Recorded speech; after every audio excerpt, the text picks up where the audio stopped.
Last year I was looking for a laptop, a device which is not too expensive but can fulfill my video editing needs as well. At that time I was aiming at the base variant of the MacBook Air, which came with an Intel i3 processor, which is pretty basic to be honest. But then Apple announced their new line of MacBook Air with their own silicon called as the M1 chip, and that changed everything. I bought it, have been using it since a year, and this is my long-term review of the M1 MacBook Air. Hope you enjoy it.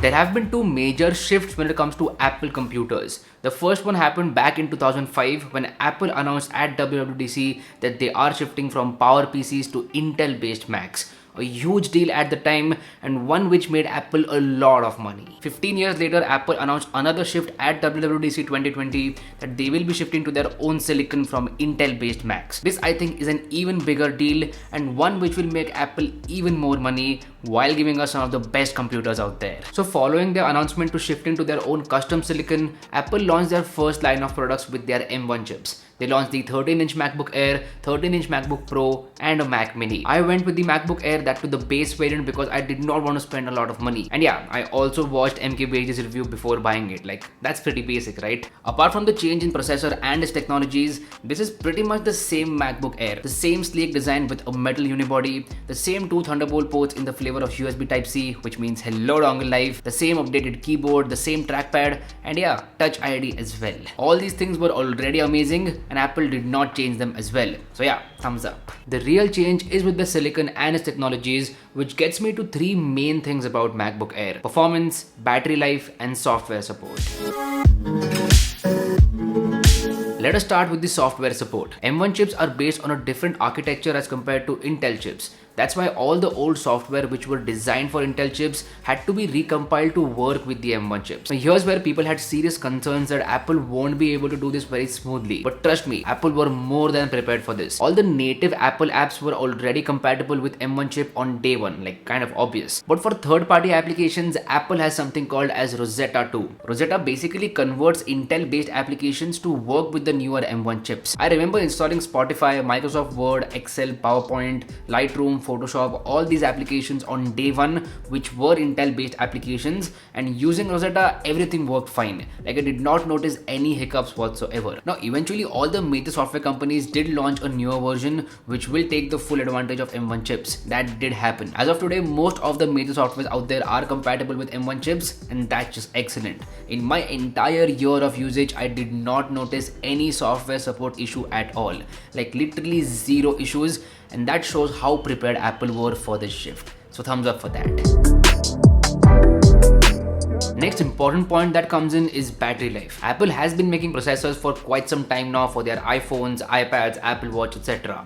One thing that is common between all of these devices is the power efficiency. The same thing has been carried over to the M1 chip as well. M1 chips are very power efficient, which will in turn give you excellent battery life. I was pleasantly surprised with the battery life on the MacBook Air M1. I literally edit my videos from start to end on this laptop and it will drop like 10% of battery life. Like seriously, that's just amazing. My brother-in-law has the 16-inch MacBook Pro, the Intel based one, and that laptop does not stand a chance against this one in terms of battery life. M1 MacBook Air is way better in terms of battery life. Now when you're doing normal stuff like surfing the internet, replying to your emails, watching YouTube videos, etc., then this laptop will last you throughout the day. No issues whatsoever. Like literally throughout the day. And yeah, the battery life has been held up pretty good for the entire year that I have been using it. As far as charging goes, you can charge this laptop with either of the USB Type-C ports, and charging speeds are okayish. They are not the fastest out there, but they are not too slow either. So I'm gonna say charging speeds are okayish. One good thing over here is that you can charge it via a power bank as well.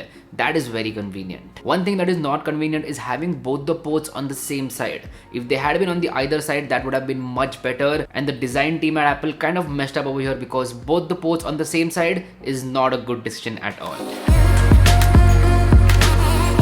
Alright, let's get to the main point with M1 MacBook Air, that is performance. Remember at the start of the video, I told you that I was looking to buy the base variant of the MacBook Air, which came with the Intel i3 processor at the time. Now when Apple announced the M1 MacBook Air, they launched it for the same price as the base variant, and boy oh boy, the performance on this laptop has been insanely good. As compared to an i3 processor, it's just next level. I primarily use my laptop for editing videos and photos. Recently, I got a new camera as well, which is the Sony a7C, the one which I'm using to shoot this video right now. It shoots in 4K, very high quality footage, and is the MacBook Air M1 able to handle that footage? Well, very easily. My 1.4 lakh rupees iMac drops frames while playing back 4K footage from the Sony a7C, but this laptop can easily handle it. Timeline is extremely smooth and there are no frame drops whatsoever. It's a very smooth and lag-free experience. Let's do one thing. Let's open up all the applications on the dock one by one, and you can see for yourself that how fast does this laptop do that. It literally opens up applications in seconds,